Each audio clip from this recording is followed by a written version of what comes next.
My name is Bonnie Burton, and I'm a writer. Primarily, I do nonfiction kids books, including the Star Wars craft book. Well, I always loved anything sci-fi, so luckily I was doing a lot of Star Wars crafts on the side, and I got to talk to Random House and other publishers, and they were cool with me doing Star Wars crafts and basically charging them for my googly eye budget, my glitter budget.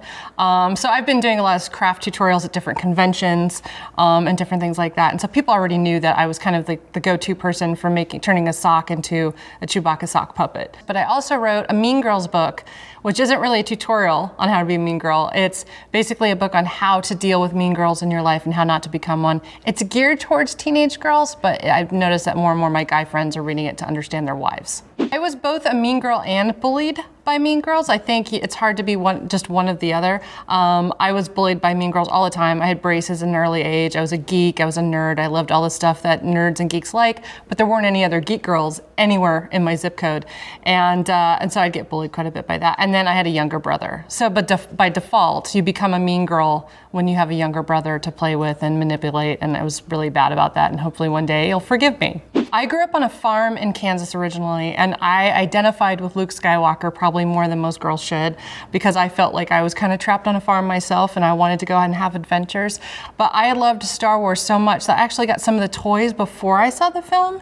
So I was acting out and doing little role-playing things with my action figures. So by the time I saw the film, you know, I had made a giant role for like Boba Fett, giant roles for, you know, all these different characters that basically have one line of dialogue, if nothing, in Star Wars. So I kind of felt like I was a TV writer or screenwriter even when I was a little kid.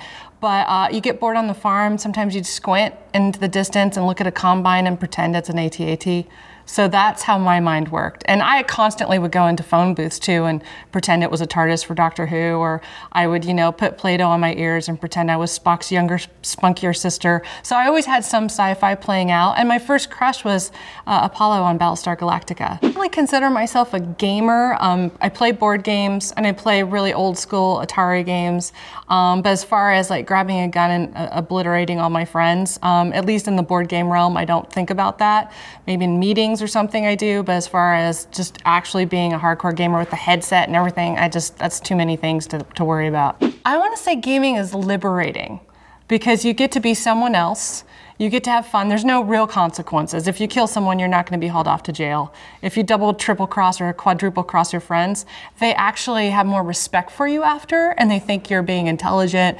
And yeah, you might be a little seedy in the triple cross, but you've gained their respect. If you did it in real life, you'd be out on your ass and you wouldn't get a Christmas card. So to me, it feels like you could be liberating, you could be a villain, you could be a total slut, you could be really creepily violent, and you can get away with it and still keep your friends at the end of the day, where in real life you can't really do that. So I think it's liberating.